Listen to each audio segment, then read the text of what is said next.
प्रभु यीशु मसीह के नाम से सबको जय मसीह की। आज का वचन है जो कल का दिन का कंटिन्यूटी है, जो कि मत्ती रचित सुसमाचार उसका 4 अध्याय 2 वचन हम देखने जा रहे हैं। वह 40 दिन और 40 रात निराहार रहा, तब उसे भूख लगी। मेरे प्रियो, प्रभु यीशु मसीह उपवास किया, निराहार रहा, उनको भूख लगा, तभी वो उपवास किया। मेरे प्रियो, एक मसीह जीवन में उपवास बहुत ही आवश्यक है। हम कल के दिन में देखा, हमें मसीह जीवन में एंट्री होने के बाद हम प्रभु यीशु मसीह के पीछे चलना शुरू करने के बाद हमें प्रभु यीशु मसीह के नाम से बपतिस्मा लेना है, पवित्र आत्मा का अभिषेक से भरना है, हमें परीक्षा आएगी। चौथी बात हम देखने जा रहे हैं, प्रभु यीशु मसीह जिस तरह उपवास किया, हमारे जीवन में उपवास की प्रार्थना होना चाहिए। प्रभु यीशु मसीह एक जगह कहता है कि कोई शैतान, दुष्ट आत्मा जो है, उपवास की प्रार्थना के बिना नहीं जाता। उपवास की प्रार्थना हमारे जीवन में अगर होने से हमारा जीवन में जो शत्रु का कार्य, शत्रु का काम, शैतानी बातें, शैतानी आदतें जो हमारे जीवन में है या हमारे सोच विचार में है, सब कुछ निकल जाएगा। हमें उपवास की प्रार्थना करना है। जब हम उपवास करते हैं, हम जो है परमेश्वर के आगे दीन करते हैं। हम ऐसे ही भूखा रहने से नहीं, हम परमेश्वर के लिए उपवास करने के लिए एक दिन या एक समय नियुक्त करके उस समय में प्रभु यीशु के लिए उपवास करना है। परमेश्वर का वचन कहता है उपवास में प्रार्थना भी करना है। मेरे प्रियो, जब हम उपवास करते हैं तो प्रभु यीशु मसीह के सामने दीन होते हैं, हमारे शरीर की अभिलाषा मिटाया जाता है और आत्मा में हम बढ़ते हैं। जब हम प्रार्थना करते हैं, जब हम उस समय आराधना करते हैं, जब हम परमेश्वर का वचन को मनन करते हैं, परमेश्वर का आत्मा हमारे अंदर भरता है, हम आत्मा में बढ़ते हैं और शैतान के चीज़ों को सामना करने का बल पाते हैं, शैतान को बड़ी आसानी से सामना कर पाते हैं। हम बहुत ही आसानी से शैतान के जो रुकावट है उसको तोड़कर पार कर पाते हैं, उसको तोड़कर हम परमेश्वर के निकट पहुंच पाते हैं, आगे पहुंच पाते हैं। बहुत कुछ हमारा जीवन में सुधरता है, हमारा हृदय सुधरता है, हमारा सोच विचार सुधरता है। मेरे प्रियो, हमें उपवास की प्रार्थना करना आवश्यक है। प्रभु यीशु मसीह इंसान के रूप में आया, इसलिए उनको भूख भी लगी। भूख लगा यानी कि वह इंसान के रूप में था, शरीर में था, वह शरीर में होकर उपवास किया। हम कह सकते हैं वो परमेश्वर है, वो उपवास करते हैं। हम कैसे उपवास करेंगे? हम काम कर रहे हैं, नौकरी कर रहे हैं, नौकरी में जा रहा हूँ, मैं उपवास नहीं कर पा रहा हूँ।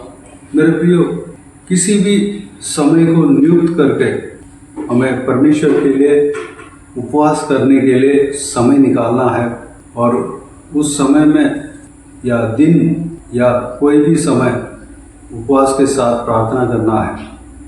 हफ्ते में 2 बार हम उपवास कर सकते हैं, यानी कि 2 मील को हम परमेश्वर के लिए त्याग दे सकते हैं। उपवास के बारे में परमेश्वर का वचन कहता है कि हम यूं ही उपवास करने से, उपवास कर हमारा भोजन को अपने पास रखने से क्या फायदा? हम उपवास कर हमारे भोजन को दूसरों को देना चाहिए। वो एक सच्चा उपवास है और उपवास में प्रार्थना करना चाहिए। परमेश्वर प्रभु यीशु मसीह उपवास के विषय में अलग सा एक जो है प्रचार किया है। उपवास करते समय लोगों को जो है दिखाना नहीं चाहिए कि मैं उपवास कर रहा हूँ, वो सीक्रेट होना चाहिए।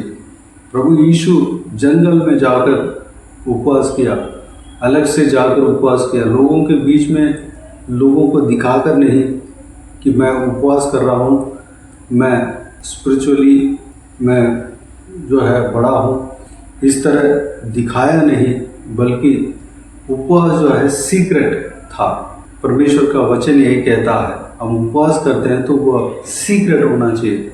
हम जब भी उपवास करते हैं चुपचाप हम नॉर्मल जैसे लोगों के साथ रहते हैं, उस लोगों के साथ जब मिलना है तो मिल सकते हैं, लेकिन उपवास करते समय अलग सा एक कमरे में जाकर प्रार्थना करना बहुत ही अच्छी बात है। उपवास के साथ हमें प्रार्थना करना है।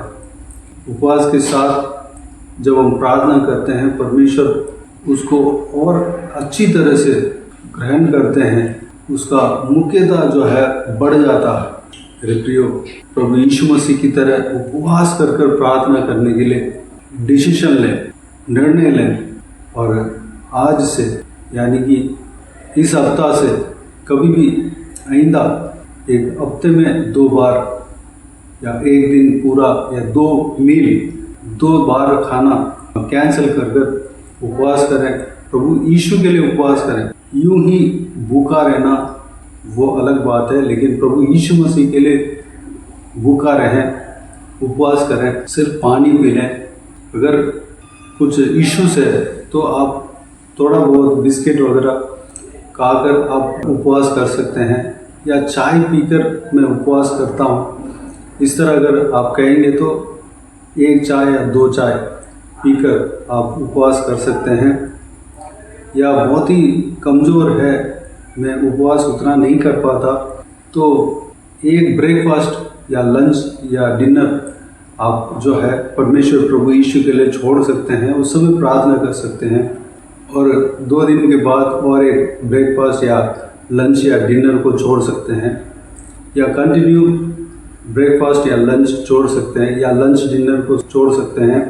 या इतना नहीं कर पाऊँगा, मैं सिर्फ ब्रेकफास्ट छोड़ सकता हूँ, लेकिन 10 बजे तक या 12 बजे तक मैं उपवास रह सकता हूँ। और आप अपने बल के अनुसार वो आप कर सकते हैं, लेकिन पूरा एक मील छोड़ना बहुत ही अच्छी बात है। मेरे प्रियो, उपवास की प्रार्थना करना हमारे लिए आत्मिक जीवन के लिए आवश्यक है। हमें जिस तरह हम प्रार्थना करते हैं, जिस तरह हम परमेश्वर का वचन को पढ़ते हैं, जिस तरह हम परमेश्वर प्रभु यीशु को आराधना करते हैं, उस तरह हमें उपवास की प्रार्थना भी करना है। हफ्ते में 2 बार हमें उपवास करना है। मेरे प्रियो, एक उदाहरण परमेश्वर प्रभु यीशु इस सुसमाचार के वचनों में कहा है कि एक फरीसी और एक व्यक्ति दोनों परमेश्वर के भवन में गया। फरीसी जो है परमेश्वर से ये प्रार्थना किया, मैं 2 बार उपवास करता हूँ, मैं प्रार्थना करता हूँ, मैं लोगों को हेल्प करता हूँ, मदद करता हूँ, दान देता हूँ, मैं धर्मी व्यक्ति हूँ, इस तरह प्रार्थना किया। दूसरा व्यक्ति जो है, परमेश्वर मैं पापी हूँ, मुझ पर दया कर, इस पापी से दया कर, इस तरह की प्रार्थना किया। उस संभव में हमें दिखाई पड़ता है कि हफ्ते में 2 बार उपवास करना चाहिए। मेरे प्रियो, उपवास की प्रार्थना हमारे जीवन में होना चाहिए। उस बात के लिए अपने आप को परमेश्वर के हाथों में समर्पित करें। अगर हम जिस पाप को जीत नहीं पा रहे हैं, उपवास के द्वारा, उपवास की प्रार्थना के द्वारा परमेश्वर के बल पाकर, परमेश्वर की सहायता से जीत पाओगे। आइए हम प्रार्थना करें। स्वर्गीय पिता, दयालु परमेश्वर, आपको धन्यवाद देता हूँ आज के इस आपके बहुमूल्य वचन के लिए। आपको धन्यवाद देता हूँ परमेश्वर, बीते हुए दिनों में हमें संभाला, बचाया, सुरक्षित रखा। आपको धन्यवाद देता हूँ आज के दिन में परमेश्वर, आपने जो वचन दिया है पिता परमेश्वर, कल के वचन को आज कंटिन्यू किया है। आपने जो जो कार्य किया है परमेश्वर, उस विषय के बारे में हमने मनन किया और हम भी करना है परमेश्वर। पिताजी, कल के दिनों में हमने देखा कि हमें बपतिस्मा लेना है, आपकी तरह बपतिस्मा लेना है। किसी परमेश्वर के दास के पास जाकर प्रभु यीशु मसीह के नाम से बपतिस्मा लेना है, पवित्र आत्मा का अभिषेक पाना है, और हम परीक्षा किए जाएंगे। हमारे जीवन में परीक्षा आएगी ताकि हम विश्वास में मजबूत हो सके, हमारा विश्वास परखा जाएगा। और हम आज के दिन में जो देखा है पिता, हमें उपवास करना है परमेश्वर, पिता इस वीडियो को देखने वाले हर एक जन अपना जीवन में उपवास के प्रार्थना शुरू करने के लिए अनुग्रह देना। जो भी जन नहीं किया करने के लिए अनुग्रह देना, जो कर रहे हैं पिता उनके लिए धन्यवाद। परमेश्वर हमें उसके लिए बल देना। परमेश्वर धन्यवाद देता हूँ पिता, हम उपवास करके प्रार्थना करने पाएँ। हम हफ्ते में 2 बार कम से कम अब उपवास करने पाएँ। हमारा जो मील है, हमारे जो खाने का उस समय का जो भी है उसको हम किसी और को दे नहीं पाए। परमेश्वर आपके वचन यही कहता है पिता, हम उपवास करके प्रार्थना करने पाएँ ताकि हम जो है हमें जो सामना करता है उस पाप को जीत सके। परमेश्वर आपके बल से हम जीत सके। परमेश्वर अनुग्रह देना पिताजी, हम आत्मिक उन्नति पा सके। परमेश्वर हम विश्वास में आगे बढ़ सके, हम परीक्षा में जीत सके। परमेश्वर अनुग्रह देना पिता। हालेलुया। परमेश्वर धन्यवाद। कोई भी डिसीजन नहीं मिल रहा हो, वो डिसीजन मिलने के लिए हमें उपवास की प्रार्थना करना है। परमेश्वर पिताजी अनुग्रह देना पिता। इस वीडियो को देखने वाले हर एक जन उपवास के प्रार्थना करने के लिए अपने आप को आपके हाथों में सौंपने पाएँ, आज से काम करने पाएँ। परमेश्वर अनुग्रह देना पिता। सारे जनों को आशीष देना, आत्मिक उन्नति देना, विश्वास में आगे बढ़ाना, किसी को भी कोई भी कमी ना होने देना, भरपूर आशीष देना। कोई भी जन बीमार हो उनको आपके हाथों में सौंपते, उन्हें छूना, चंगा करना, प्रभु यीशु मसीह के नाम से चंगा होने पाए। अगर किसी को दुख हो, तकलीफ हो, सारा दुख तकलीफ को दूर करना, परेशानी को दूर करना, आंसू को पहुँचना। जिनको जो कुछ भी प्रार्थना का विषय हो, सारा प्रार्थना का विषय का उत्तर देना। महिलाओं को आपके हाथों में सौंपता हूँ, छोटे बच्चों को आपके हाथों में सौंपता हूँ, बुजुर्ग व्यक्तियों को आपके हाथों में सौंपता हूँ। इस वीडियो को देखने वाले अनेक जनों को और उनके परिवार को आपके हाथों में सौंपता हूँ। सभी को सुरक्षित रखना, संभालना, बुराई से बचाना, दुष्ट मनुष्य से बचाना, दुष्ट लोगों से बचाना। जिनको जो कुछ भी कमी घटी हो परमेश्वर, सारा कमी घटी को पूरा करना। परमेश्वर जो लोग ट्रैवल कर रहे हैं उनका ट्रैवल को आशीष देना, उनके संग रहना, सुरक्षित रखना। जो लोग परमेश्वर जो कुछ भी काम कर रहे हैं सारा कामों में आशीष देना, सफलता और उन्नति देना। जो नौकरी करते हैं नौकरी में तरक्की देना, प्रमोशन देना। जो बिजनेस करते हैं बिजनेस में आशीष देना, तरक्की देना, उन्नति देना। जो पढ़ाई करते हैं पढ़ाई में आशीष देना, उन्नति देना, ज्ञान बुद्धि देना। परमेश्वर बच्चों को विशेष करके आपके हाथों में सौंपते हैं, आपके लहू से छिपाना, बुराई से बचाना, दुश्मनी से बचाना। परमेश्वर हालेलुया। जो घर में रहते हैं काम करते हैं सबको आपके हाथों में सौंपता हूँ, उन्हें छूना। परमेश्वर उन्हें सुरक्षित रखना, उन्हें आशीष देना, उनके काम में आशीष देना पिता, आत्मिक उन्नति देना, उनके जीवन में आपकी योजना पूरा होने देना। परमेश्वर धन्यवाद। बाकी सारे बातों को आपके हाथों में सौंपता हूँ। सारा आदर महिमा जलाल आपको मिलती रहे। सारा दुआ प्रार्थना को प्रभु यीशु मसीह के नाम से मांगता हूँ, सुन और ग्रहण कर। आमीन आमीन। प्रभु यीशु मसीह के नाम से प्रभु यीशु मसीह का आशीष और अनुग्रह हम सभी के ऊपर बने रहे। आमीन आमीन। मेरे प्रिय इस चैनल को सब्सक्राइब करें और शेयर करें। अगर किसी को भी प्रार्थना का विषय हो तो डिस्क्रिप्शन में दिए हुए नंबर पर कॉल करके प्रार्थना करा सकते हैं, हम आपके लिए प्रार्थना करेंगे। आप अपने व्यक्तिगत प्रार्थना में हमारे लिए प्रार्थना कीजिए, इस सेवकाई के लिए, इस सेवकाई का उन्नति के लिए, इस सेवकाई में जुड़े हुए हर एक जन के लिए, हर एक आत्मिक उन्नति के लिए, तरक्की के लिए, आत्मिक आशीष के लिए, संसारिक आशीष के लिए, पारिवारिक आशीष के लिए प्रार्थना करें। प्रभु यीशु आप सबको आशीष दे। इस सेवकाई के द्वारा परमेश्वर आपके जीवन में कार्य किया हो वह भी हमें बता सकते हैं, ताकि हम सब मिलकर परमेश्वर को धन्यवाद दे सके, महिमा कर सके। प्रभु यीशु आप सबको आशीष दे। आमीन आमीन।